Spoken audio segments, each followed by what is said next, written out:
Hello, everybody. Hello, Marianne. Welcome to What Would Unicorn Do?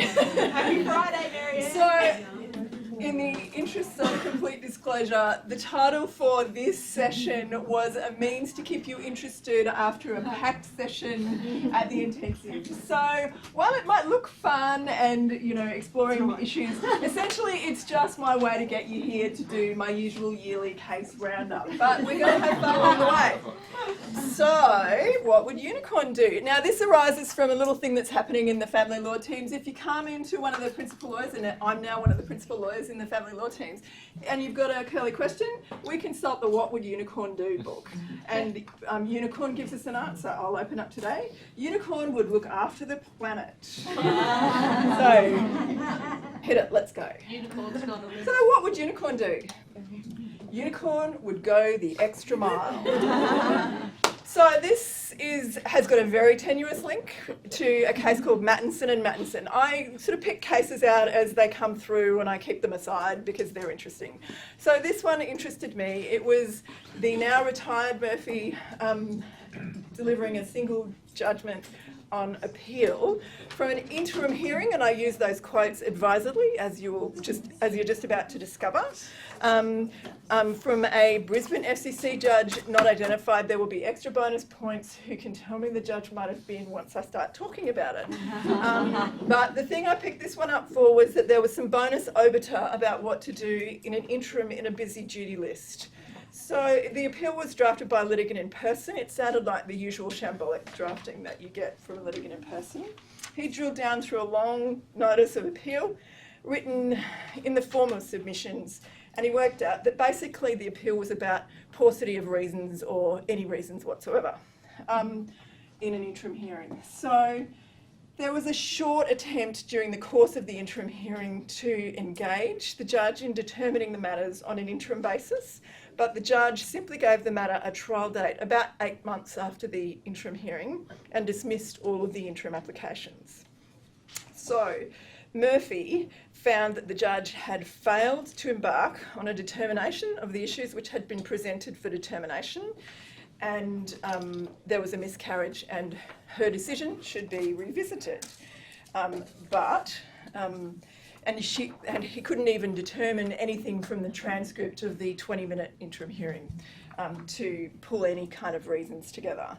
But the obiter that came from Murphy talked through a process of what legal practitioners might be able to do in the confines of a busy duty list in the Federal Circuit Court, where those lists are often over 30 matters each day.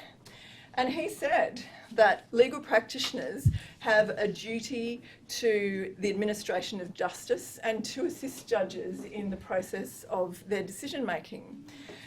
And what we can do as practitioners is come to the court with a clear and precise identification of the issues, the basis that they have in the legislation, that is the Family Law Act, that the decision is to be based on, and any other decided authority. Identify the issues and express them succinctly and cogently whilst you're before the court. Draft orders. The session where we had Arlene and Darren talking, I was thinking this is exactly what judges want us to do in the Federal Circuit Court. Have ready some hand-up orders and a 2-page submissions or dot points of the relevant points in the case and the evidence surrounding them. Have a talk to the other side about the scope of the dispute and whether or not you have been able to or can resolve any of the uncontroversial facts or issues prior to turning up. So don't kind of do it on the day. His suggestion was, you know, see if you can talk to the other side. So be prepared, basically, was what His Honour was saying. And that this should be an unexceptional part of proper practice when appearing in the Federal Circuit Court in a duty list. So I thought, well, that was an interesting thing. Now, can anyone tell me on that little short summary of the facts who they think it might have been that the primary judge was? Female, Brisbane Registry. It says 50-50. Anybody prepared to take a stab? Cassidy? No. Pelican. Turner J. She is wanting to say at the outset of her list for the day, I have 30 matters on today. You can tell if you divide my time, I'm certainly not going to be able to give you an interim hearing today. So perhaps in light of those sorts of pressures, that's why Murphy J came up with the little helpful list that he did. Next, Unicorn would wear his lucky underwear. This is a very tenuous link, I will give you that. Have a read.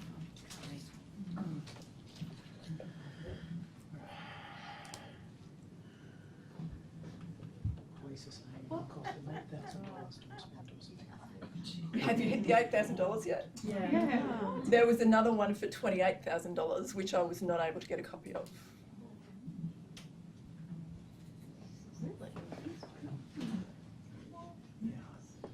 So this actually happened. There's been 2 letters delivered to ICLs in Brisbane from the New South Wales Police Service telling us this. I myself had a matter where I had a private school where I was subpoenaing records. They wanted to ask for $530 so to produce their records. So I had an argument with them about that, and hence this. So here are the rules around issuing, I put that in because the letter says, in accordance with 15.17 of the Family Court Rules, you're notified that there will be substantial loss or expense. So I thought, well, what does Rule 15.17 say about issuing a subpoena? So they're just relying on the court can issue a subpoena rule. So I think, their letter probably wasn't terribly well drafted. And this wasn't actually the police force, it was a privately engaged law firm that sent this letter to us on behalf of the New South Wales Police Force. So, what does the family law rules actually say about conduct money and witness fees? So it talks about a named person is entitled to be paid conduct money. Schedule 4 currently says the minimum amount for conduct money is $25, and that 15.233 says that a named person can apply to be reimbursed if they incur substantial loss or expense as a result, or that is greater than the amount of the conduct money or the witness fee payable under this rule. So in the research that I was having to have an argument with the private school who wanted $500, I went back through some cases about what is an appropriate amount of conduct money. And so there's a case there by the name of Fuel Express and Ericsson, which says that the recipient of a subpoena can be compensated for the expense of, and note, finding, collating, marshalling and producing the documents. So it's that narrow, gather the documents together and get them to the court.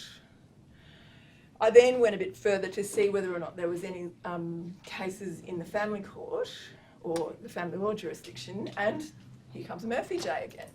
He's helpfully produced a judgment of Mark Koska, which was out of Brisbane again, and the solicitors and the counsel in the matter were no less than Mr. Ross Cameron, Mr. Kent SC, as he then was, Mr. Looney SC, and Ms. Lyons on behalf of the third party, who was the firm of solicitors that had a subpoena issued to them. So it was a matter that was about costs sought by a third party solicitor firm who had prepared but not completed a binding financial agreement between the parties for a subpoena directed to them for their file in relation to that binding financial agreement that wasn't completed. So that's the third party. I would assume that Ms. Lyons was representing them. So initially that firm sought costs under section 117, which, as you probably all know, is the costs section of the Family Law Act. But His Honour thought that that wasn't the appropriate section, and he thought that the appropriate portion of the Family Law Act and rules was 15.23, which is the previous rule. And he goes on to explore in his judgment the meaning of conduct money, and I'll just pull up the relevant section of the, did I bring it? No. He says, in relation to conduct money, reasonableness must be ascertained by first looking as to what is reasonably needed to comply with a subpoena, and where there is an economical means of compliance that could have been carried out, then it should be argued that it's not reasonable for the more expensive means to be utilised when complying with the subpoena. And that refers largely to the fact that the third-party firm had charged out for the subpoena at their usual solicitor rate of a couple of $100 an hour. So the fees that they were asking the court to allow them were a few $1,000s. And so Murphy said, no, it's really just collating, providing the documents, and if there's a more economical way for those records to be put together, then that's what the court should allow for. So, and he referred to Moriarty and Moriarty, which is an older case, and in that case, Cronin J also traverses rules around substantial loss or expense. And I've noted in there what Cronin took into account when he was deciding whether or not a substantial loss or expense is justified. So it must be large, it must be unusual in the sense that it requires the normal activity of the business to be stopped, or it causes an unfair inconvenience to the person who's required to produce the record. And it also has regard to the fact that usually people getting subpoena aren't participants in the litigation. But in that wash-up, you need to assess the reasonableness of the burdens in complying with the subpoena and take into account the capacity of a party to collect and produce documents. And the court also needs to look at whether or not the collection can be done by a clerical person or whether or not it requires professional expertise. I know I've certainly had a couple of subpoena where I've issued to psychologists and they've tried it on at their charge out rate of a couple of $100 an hour. That case clearly says if you've got a clerical means of producing the documents, you can't charge out at your usual psychologist rate. And the other thing that the court should take into account is that a subpoena process is an integral part of the administration of justice. If we are to enjoy the benefits of a justice system, the community should bear the costs to some degree. So that's the argument that I'd use to the New South Wales Police in response to their $8,000 request for payment. And has that been resolved? I would say I did circulate around a subpoena that they would respond to for the usual $90, so that's the one I would urge on you to use at the moment. Yeah. And our colleagues in New South Wales are currently in negotiation with the Commissioner's legal officer in relation to how matters should be dealt with in the future. But if you use that one that we've sent around, I think it's in visual files as well, you'll get most of what you would initially need. For it's about $90 conduct money. Yeah. Nick, were the other commissions getting similar letters or other ICLs in other jurisdictions? Certainly, New South Wales has had a couple of crackers asking for sort of $76,000. Where do they think this money's coming from? Like, that's ridiculous. Yeah. Oh. Have they run an argument yet? Yeah. Oh, but they were having meetings with the lawyers that sent that letter and the Commissioner's personal legal officer, whatever they're called. I haven't heard. I'll chase them up as to what's happened. So I guess from our practice though, if we're going to be issuing a subpoena, it's probably worthwhile actually just having a look at the schedule when we're drafting, just to see whether or not we're asking for too much, it's too broad. I've certainly pulled schedules back when, I've been telephoned by various organisations saying, look, that could cover anything that we hold in our records. What are you looking for? Those sorts of things. And I sent in my news email earlier this week. There was another Cronin J decision in relation to subpoenas, in which he referred to the drafting as being breathtaking. So yeah, just be careful as to the way that you actually draft your subpoena schedules. On hot days, Unicorn would always wear his hat and his factor 30. So this is, again, a very tenuous link. I haven't got the other links yet, Mary. It was fairly random while I was drafting this late last night. So this is just reminding us all of issues that have come up in audits and to keep an eye out for in our practice day to day. We're a busy practice where there's more demands on us as in providing services. But these are the issues that we've found across audits generally. We need to remember to adequately document our advice and our instructions, not only for the purposes of complying with the case management guidelines, but also for the purpose of if somebody needs to pick your file up at some later stage, they can ascertain that certain things have been advised to us by your client, as well as what advice we've given them. Keep the file in good order. Apparently that's turned up a few times on audit. Ensure you've got a current grant of aid. I mean, that's kind of fairly straightforward stuff.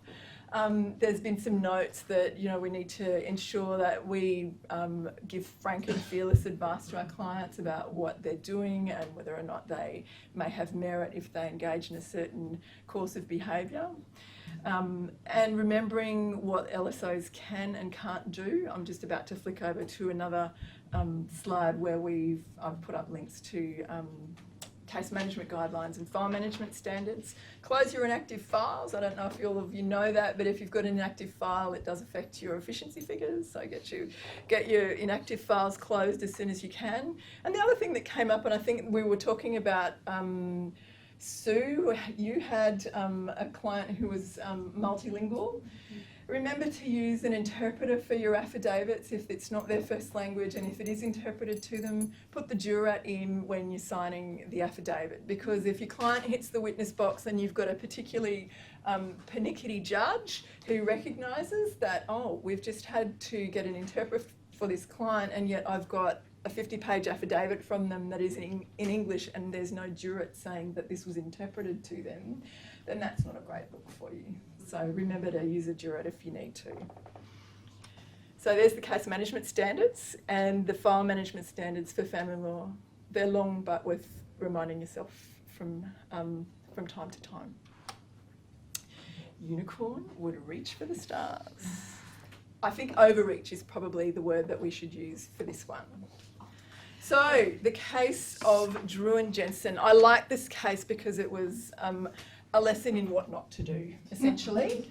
The thing that I drew from it was that we need to be careful about our obligations of disclosure in ex parte proceedings, and that those duties are not only by our clients but by us as lawyers.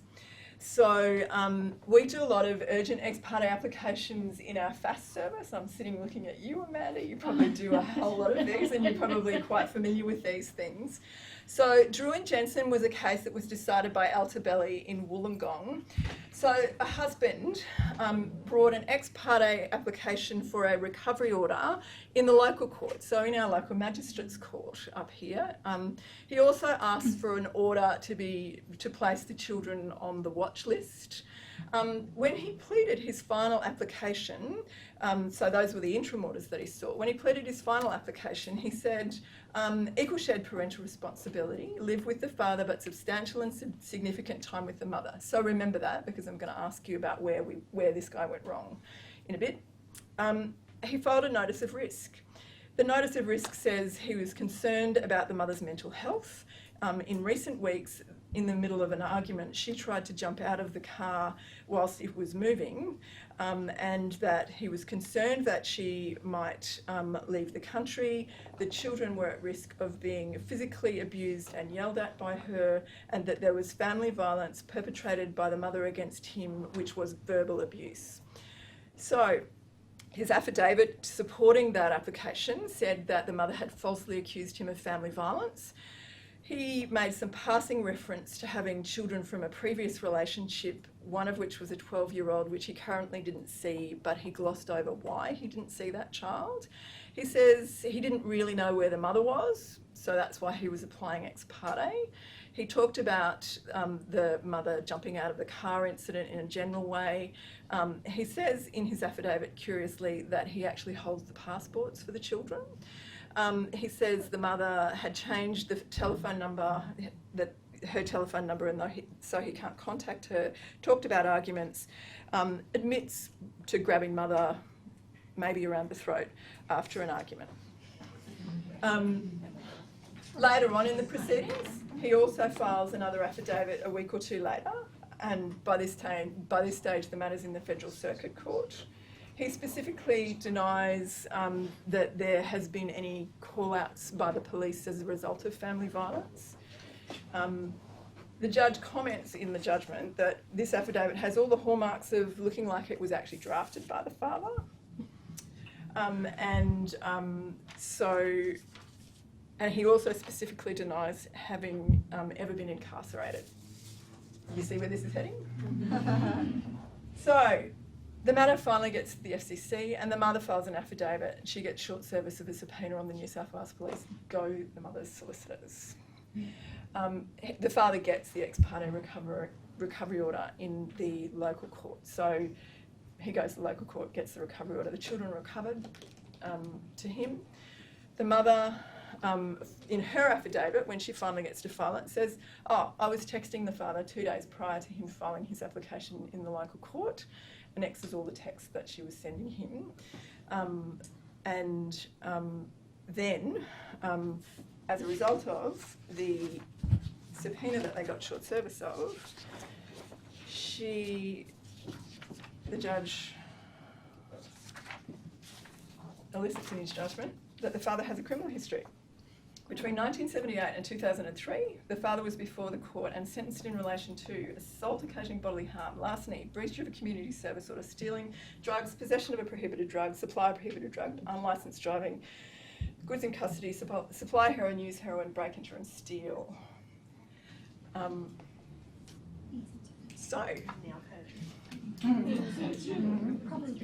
He was incarcerated for a period of those. So here's the questions. Where did Unicorn overreach in this process, and where did the solicitors for the father go wrong? By filing an application.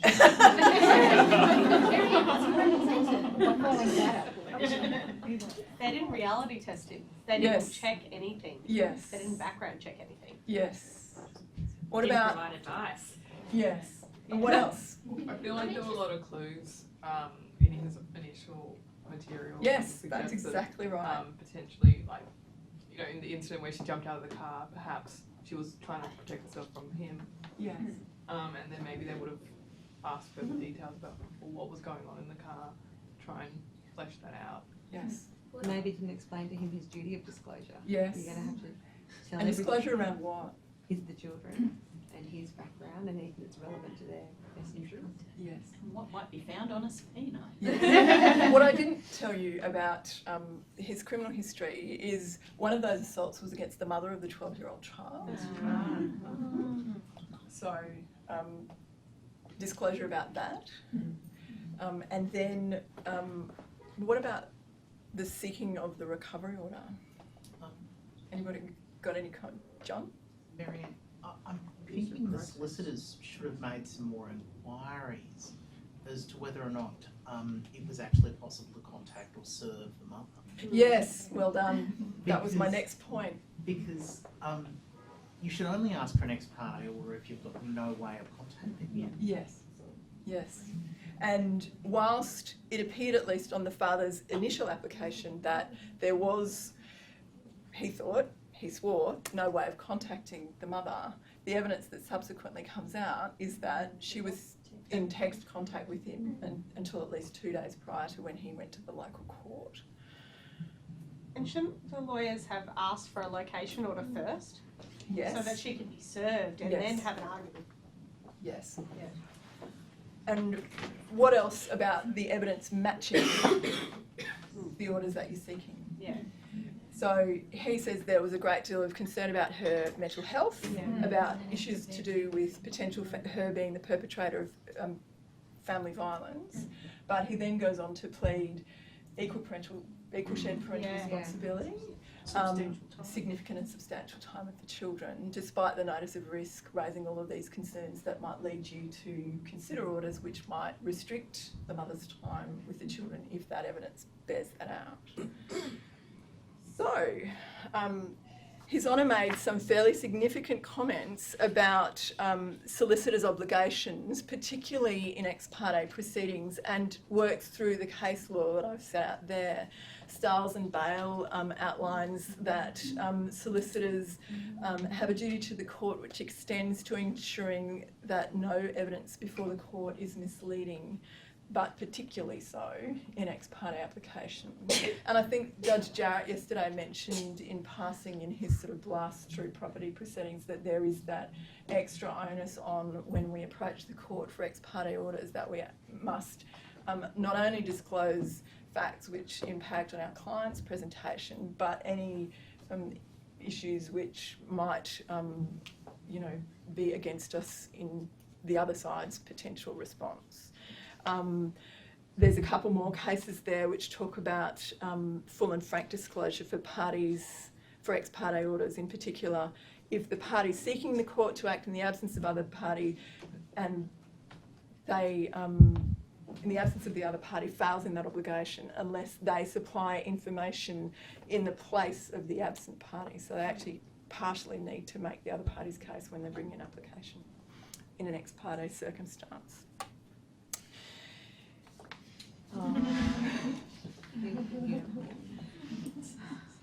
So, this is a case of Simic and Norton, or Simich and Norton. It's a judgment by Benjamin J. I think you might have put it into one of your case roundups recently as a single judge. So, Simich and Norton was decided in the Sydney Registry by Benjamin J. So, two parents and an ICL had parenting, property and child support proceedings. Between them, they spent $860,000 in costs, including the 10K contribution as independent children's lawyer. I personally have had a long Magellan matter, and the costs letters that I saw in that matter were at that or above. So it's not just confined to the Sydney Registry. So the comments that His Honour made in this judgment were that there were consequences of obscenely high costs, which was destructive of emotional, social and financial well-being of the parties and their children. The father's and the mother's costs were collectively $860,000. And so, His Honour, I think I put this on the slide, directed the following.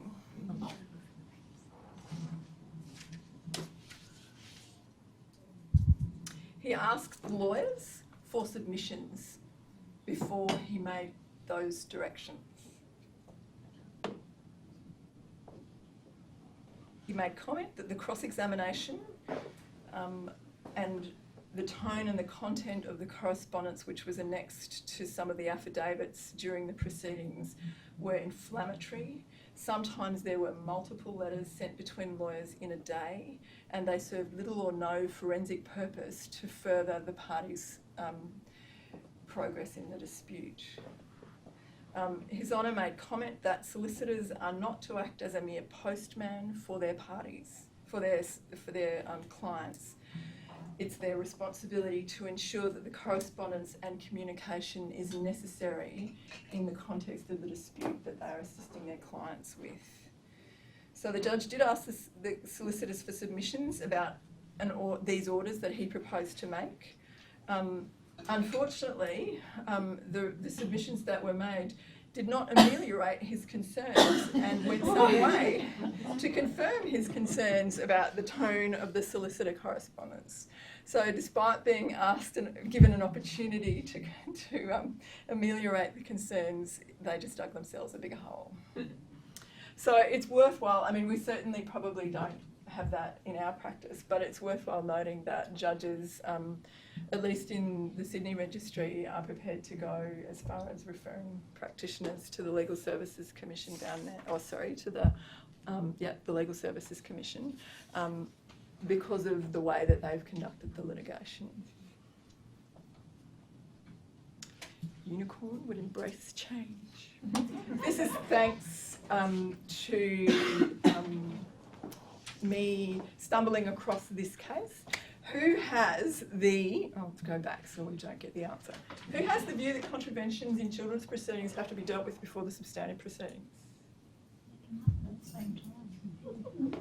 I'm happy to admit that it's been my view always that contraventions ought to be dealt with prior to any substantive proceedings. Am I right? No. So, Maddox and Danner. Murphy! It's the Murphy afternoon. He's retired, so this is the last, gems that we're going to get from him. It was decided actually, I think about a month ago, or it must have been just delivered before he went off the bench. So Murphy J's a single. Turner J, poor Turner's had a bit of a run with him. So the case of Maddox and Maddox. Let me just see. I've lost my case. Maddox and Maddox was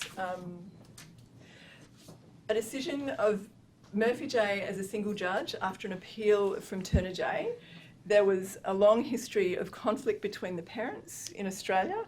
He'd gone off at some point to Germany and he'd stopped seeing the children.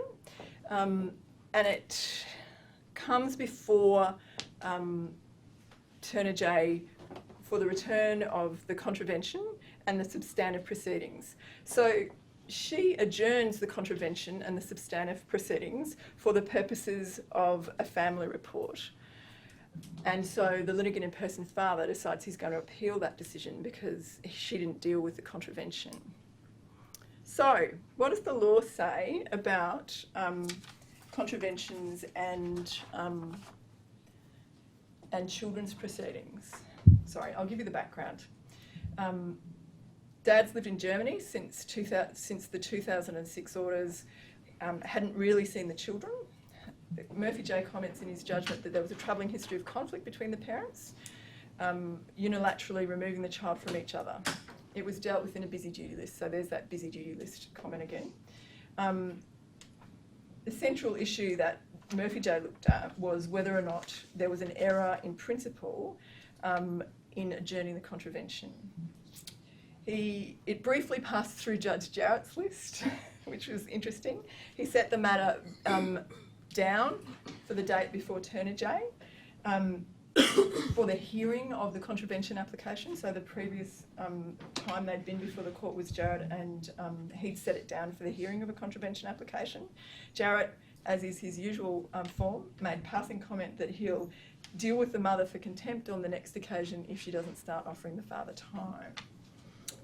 So there's a widely held view that contravention applications must be heard prior to any other proceedings dealt with in the court.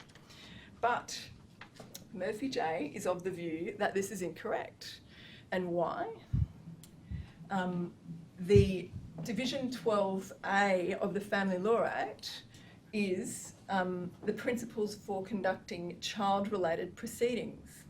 So Division 12A means that we conduct child-related proceedings in a less formal way, and we make decisions about how we conduct the proceedings in a way that is appropriate to the issues which need to be determined. Murphy J is of the view that that overrides the requirement to, that applies to Division 13A, which is the section that deals with contraventions. So if you make a decision in the carriage of the children's proceedings generally that it is appropriate to make other determinations before dealing with the contravention, you are complying with Division 12A. So contraventions do not have to be dealt with prior to any other decisions being made. Does the court have that same view, just generally on a practice level from the federal No. circuit court? No, because I've heard it recently. Okay. A couple of times that matters have been sent to be heard rather than a contravention. Yeah. So the provisions of 13A de-emphasise the imposition of sanctions in cases which do not involve serious disregard of the order. And Kettle and Baker talks, and Murphy J in the decision of Maddox talks about Kettle and Baker, where Forrest J opined that contravention proceedings under Division 13A are child-related proceedings, and the principles in Section 67 ZN come into play, and then that decision was approved in Kovacs and Graham. Sorry, I haven't put the hyperlinks in there. So that's how you approach a contravention. It does not have to be dealt with prior to the substantive decision if the court decides so, because it is just another child-related proceeding. Marianne, I had one where they heard the evidence about all issues and then submissions about contravention and the substantive matters. Yep. That's the correct interpretation of how the two divisions 13A and 12A work together. So I learnt something after reading that case. Unicorn would always embrace new things.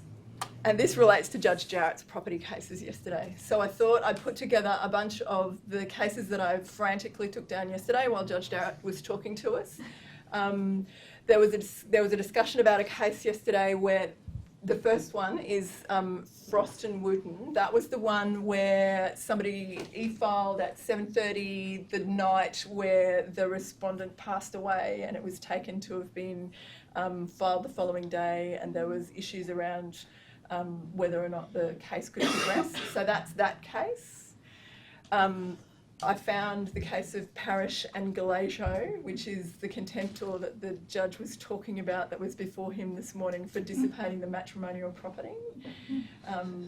Shaw and Shaw is the one where orders made, you have to make orders which actually affect an alteration of the property interest. Zane and Allen was the case about an undefended hearing. Stanford and Stanford is the famous High Court case regarding the 4 or 5 step process. In the marriage of Hickey is orders need to adjust property between the parties, so you can't just divide the property 60-40, you've actually got to change the way that the property interests are allocated as between the parties, and Mullane was the second case that he talked about that. The marriage of Kessie was the one about contributions by a parent or an inheritance.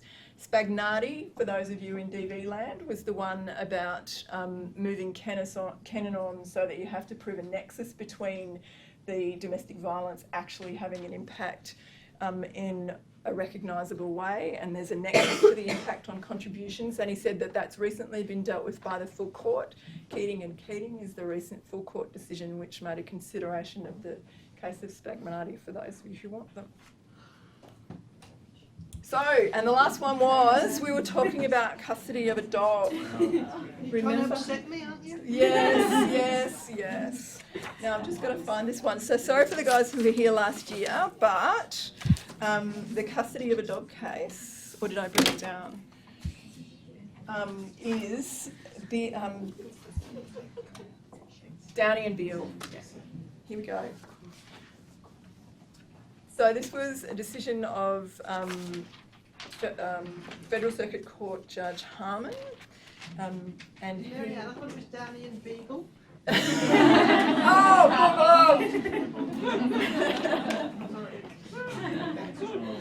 So I put that quote up there as it's just a bit of a quirky decision that His Honour made, and that just encapsulated how quirky his approach was.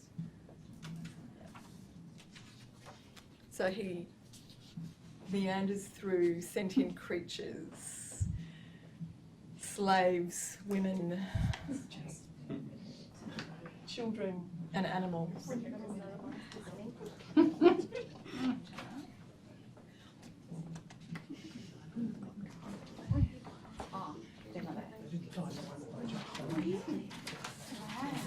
So,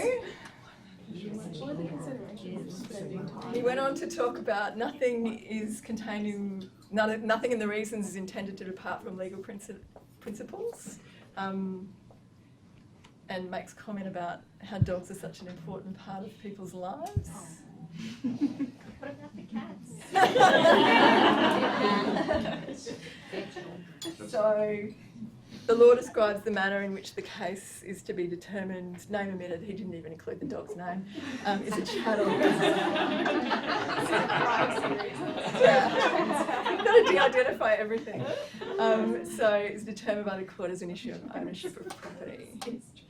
So I was going to read, just run you through what he actually decided, because there was actually a decision in this. So how did he determine the ownership? He looked at who purchased the dog. So it was the husband who actually paid for the dog. There was some dispute, but there was some evidence. Luckily, the wife's solicitor had at least enough foresight to put a decent amount of evidence in the affidavit of evidence in chief, which talked about the dog, how the dog was bought, why it was bought, was it gifted? She says it was gifted to her, where it lived, and those sorts of things. So, but the husband had not put sufficient evidence in his affidavit. So, in the absence of evidence from the husband, the judge relied on the evidence from the wife. The wife said it was a gift given to her. After it was given to her, they had not yet started living together. They only started living together when they were married, so it lived with her at her parents' place prior to them starting to live together. It lived with the wife post-separation. She took it to the vet and was mostly responsible for its care. The husband did make a late charge towards demonstrating ownership by registering the dog, even though that hadn't happened prior and was supposed to happen immediately upon purchasing the dog. He paid for the registration and put the dog's registration into his own name, but some 8 months after separation. But that didn't satisfy the judge, and he did make a small comment that it was perhaps an attempt to influence any decision about the dog's ownership. He looked at what contributions were made to its maintenance under Section 79 of the Property Law Act, and at the end said, because the parties had reached agreement about the division of property by consent and the only outstanding issue was the dog, at the end he said, I don't actually need to make any orders. And I think this is where His Honour Judge Harman might disagree with what His Honour Judge Jarrett talked about yesterday. There was a clause at the end of the consent orders which said each of the parties keep what is currently in their possession, and that may or may not be an order adjusting property interests. But His Honour said, don't need to make an order because the dog's currently in the wife's possession, so she keeps it. And that's it. And that's the end of What Would a Unicorn Do?